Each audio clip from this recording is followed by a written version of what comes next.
महत्त्वाची अपडेट आहे अमित. आरोग्यमंत्री नड्डा यांनी महत्त्वाची बैठक घेतली आहे. देशभरामध्ये कर्मचारी आरोग्य दूतांच्या सुट्ट्या रद्द करण्यात आल्या. अतिशय मोठी आणि महत्त्वाची बातमी म्हणावी लागेल. देशातील आरोग्य यंत्रणांना जे.पी. नड्डांकडून आढावा घेण्यात आलेला आहे. आपत्कालीन यंत्रणा, पायाभूत सुविधांचा या बैठकीमध्ये आढावा घेतला जातोय. अगदी बरोबर आहे आम्ही. एकूणच असं म्हणता येईल की भारत हा सज्ज आहे, खबरदारी घेतोय.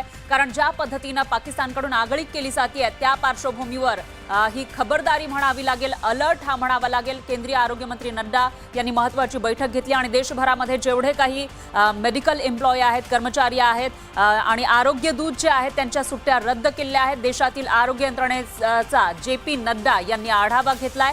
आपत्कालीन यंत्रणा असतील किंवा पायाभूत सुविधांचा सुद्धा बैठकीमध्ये त्यांनी आढावा घेतल्याची माहिती. सुरक्षा आढावा बैठकीत आणखीन एक महत्त्वाचा निर्णय घेण्यात आलेला आहे. राज्यातील महत्त्वाच्या पदांवरती विशेषतः आरोग्य, आपत्ती व्यवस्थापन इत्यादी विभागातील सर्व वरिष्ठ अधिकाऱ्यांच्या सुट्ट्या रद्द केलेल्या आहेत. भारत-पाक युद्धजन्य परिस्थितीच्या पार्श्वभूमीवरती राज्य सरकारने अतिशय महत्त्वाचा आणि मोठा निर्णय घेतलेला आहे. अगदी बरोबर आहे अमित. कारण राज्यामध्ये सुद्धा अलर्ट आहे.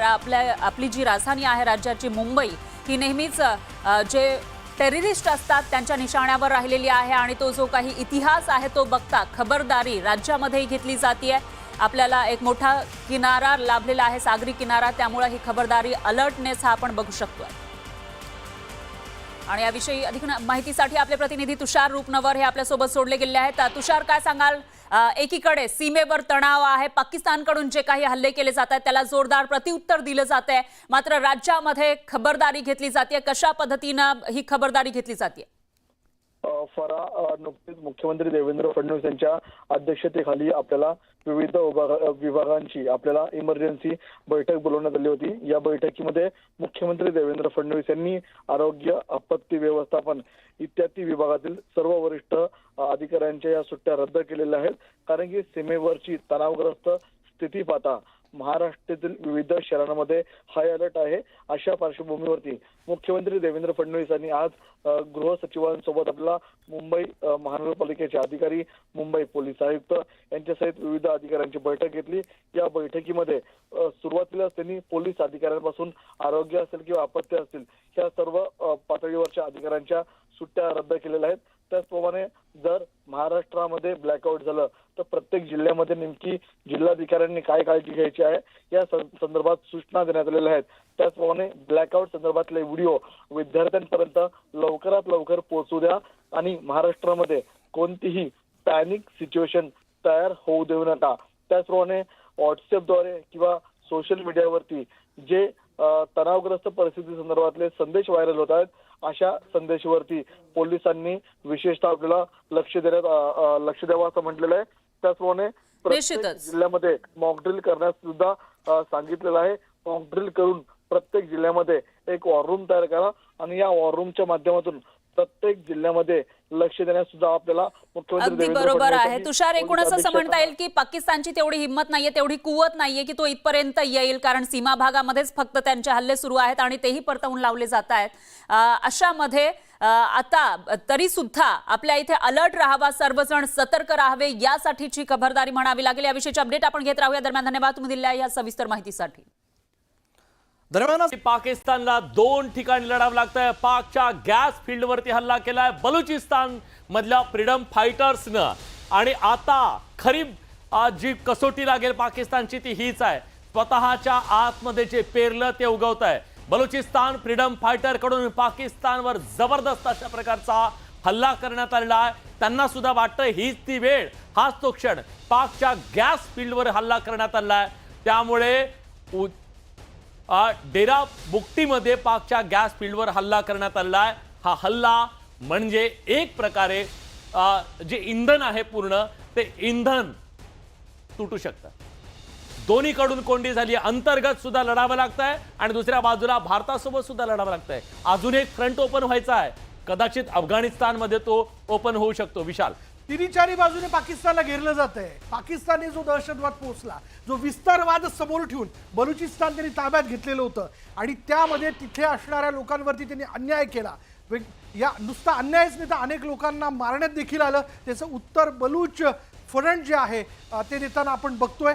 मुळात बलुचिस्तानने आपण देखील काल बघितलं होतं की आजच्याच दिवसामध्ये त्यांनी त्या पाकिस्तानच्या विशेष सैन्य दलाच्या एका ट्रूपवरती हल्ला करत 15 सैनिकांचा त्या ठिकाणी बळी घेतलेला होता. त्याच्यामुळे बलुचिस्तान हे शांत बसणार नाहीये.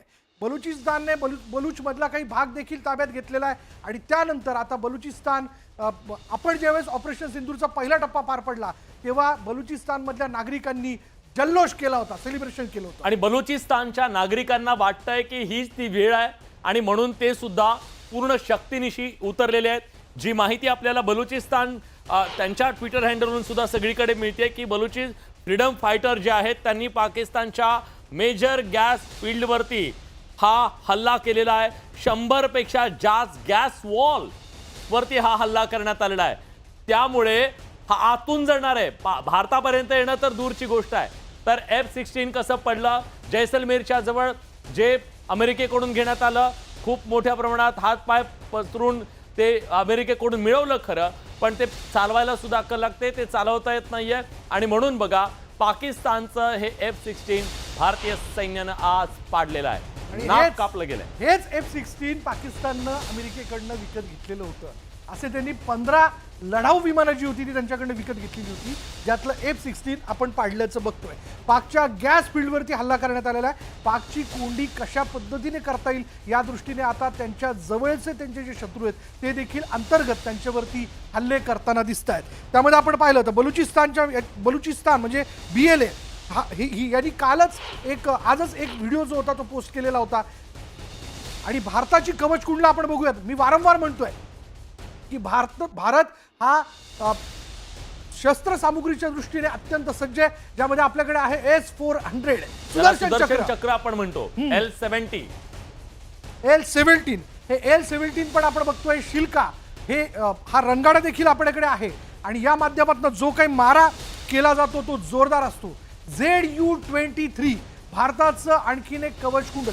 बोफोर्स तोफा देखील आपल्याकडे जोरदार आहे, सीमेवरती तैनात आहेत आपल्याकडे. पिचोरा हे देखील भारताचे एक कवच कुंडल म्हणता येईल, जे जोरदार मारा जे आहे ते शत्रूच्या वेगवेगळ्या तळांवरती बंकरवरती करताना दिसतं. आकाश या मिसाईल बद्दल तर वेगळं सांगायला नको, याची धडकी अर्थात पाकिस्तानने घेतलेलीच आहे.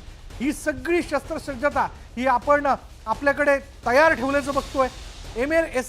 त्याचबरोबर MRSAM हे देखील एक भारताचं मोठं कवच कुंडल आहे. पुढे जर आपण पाहिलं बलुचिस्तानची पुन्हा एकदा ही ब्रेकिंग न्यूज आपण बघतोय. विशाल, बलुचिस्तानच्या सगळ्या फ्रीडम फायटरना उकसवण्याचं काम करण्यात आलेलं होतं. या सगळ्यांना एक प्रकारे प्रवृत्त करण्याचं काम हे मुल्ला मुनीरनं केलेलं होतं. त्यांनी सांगितलं होतं तुमच्या 10 पिढ्या आल्या तरी तुमचं स्वप्न कधी साकार होणार नाहीये आणि त्यामुळे हे सगळे पेटून उठलेले आहेत. ज्या पद्धतीनं बलुचिस्तानमध्ये गेल्या काही दिवसापासून वर्षांपासून अनरेस्ट आहे, प्रचंड असंतोष खतखततोय आणि ते सुद्धा तिथं स्वातंत्र्याची मागणी करतायत. अन्याय झाला आपल्यावरती. सातत्यानं पंजाब सेंट्रिक असलेल्या पाकच्या लष्करानं आपल्यावरती अन्याय केला, अनेक लोकांचे जीव घेतले आणि त्यामुळे बलुचिस्तानचे हे सगळे फ्रीडम फायटर त्यांची लढाई लढतायत, त्यांच्या स्वातंत्र्याची लढाई लढतायत. आणि आज भारतानं जोरदार प्रत्युत्तर दिल्याच्या नंतर बलुचिस्तानमधल्या या सगळ्या फ्रीडम फायटर्सना निश्चितपणे एक बळ मिळालेलं असणार आणि मग त्यांनी सुद्धा त्यांचा वचपा काढायला सुरुवात केली. खरं तर या बलुचिस्तानमधल्या फ्रीडम फायटरना प्रोवोक करण्याचं काम कुणी केलं, कुणी त्यांना मैदानात उतरवण्याचं काम केलं? मुल्ला मुनीरनं केलं. कारण मुल्ला मुनीरने सांगितलं 10 पिढ्या तुमच्या आल्या तरी तुम्हाला बलुचिस्तान मिळू शकणार नाहीये. जेव्हा तुम्ही भारतासोबत पंगा घेताय तेव्हा बलुचिस्तानमधल्या अंतर्गत लोकांना सुद्धा तुम्ही उरावर घेताय, याचा अर्थ तुम्हाला ते सोडणार नाहीयेत. कारण आता परिस्थिती तुमच्यासाठी विपरीत बनलेली आहे आणि भारताला काही देणं घेणं नाहीये. तुमचा तो अंतर्गत प्रश्न आहे. स्वतःच्या अंतर्गत एवढे प्रश्न असताना, इतका असंतोष असताना भारतासोबत युद्ध करण्याची खोमखोमी जर असेल, परिणाम भोगावे लागतील. बिलकुल परिणाम भोगावे लागतील. पाकिस्तान करता हा दुष्काळात 13वा महिना अशी सगळी परिस्थिती निर्माण झालेली आहे. त्यामुळे बलूच लिबरेशन फ्रंट या सगळ्या परिस्थितीचा, या अंधाधुंद भितरलेल्या परिस्थितीचा फायदा घेताना आपण बघतोय आणि ते फ्रंट देखील पुढे येऊन आता पाकिस्तानी सैन्यावरती हल्ला करताना दिसतंय. 15 पाकिस्तानी सैनिक त्यांनी एका ब्लास्टमध्ये आज त्यांचा बळी घेतलेला, त्याबद्दलचा व्हिडिओ देखील त्यांनी जारी केलेला होता. आणि अगदीच बलूच लिबरेशन फ्रंट बद्दलच्या गेल्या काही काळातल्या कारवाया किंवा त्यांनी केलेल्या ऍक्टिव्हिटी जर लक्षात घेतल्या तर आपल्याला सगळ्यांना आठवत असेल की 11 मार्चला क्वेटाहून पेशावरला जाणारी जफर एक्सप्रेस जी आहे ती बलूच लिबरेशन फ्रंटने हायजॅक केलेली होती आणि ज्यामध्ये या हल्ल्यामध्ये त्यांनी पाकिस्तानातल्या लष्करातील 20 जणांना ठार केलं, तसंच रेल्वेतील 100 पेक्षा जास्त प्रवाशांना त्यांनी ओलीस ठेवलं होतं आणि त्यामध्ये पाकिस्तान लष्कर आणि गुप्तचर संघटना ISI मधील व्यक्तींचा देखील समावेश होता। त्यामुळे आता पाकिस्तानला आपण ऑपरेशन सिंदूरच्या माध्यमातून तर दुसऱ्या टप्प्यातनं उत्तर देतोच आहे, पण दुसरीकडे त्यांचे जे आजूबाजूचे अंतर्गत शत्रू आहेत ते देखील आता जागृत झालेले आहेत आणि त्यांच्यावरती ते हल्ला करताना दिसतात आणि त्याचंच उत्तर डेराबुटीमधील गॅस सेंटर म्हणजे पाकचं गॅस फील्ड जे आहे त्याच्यावरती हल्ला करण्यात आलेला आहे आणि आता बलुचिस्तान फ्रीडम फायटरकडनं पाकवर जोरदार हल्ला करत आपल्या स्वतंत्र बलुचिस्तानची मागणी जी आहे ती प्रभावीपणे पुढे आणली जाते। गेल्या काही दिवसामध्ये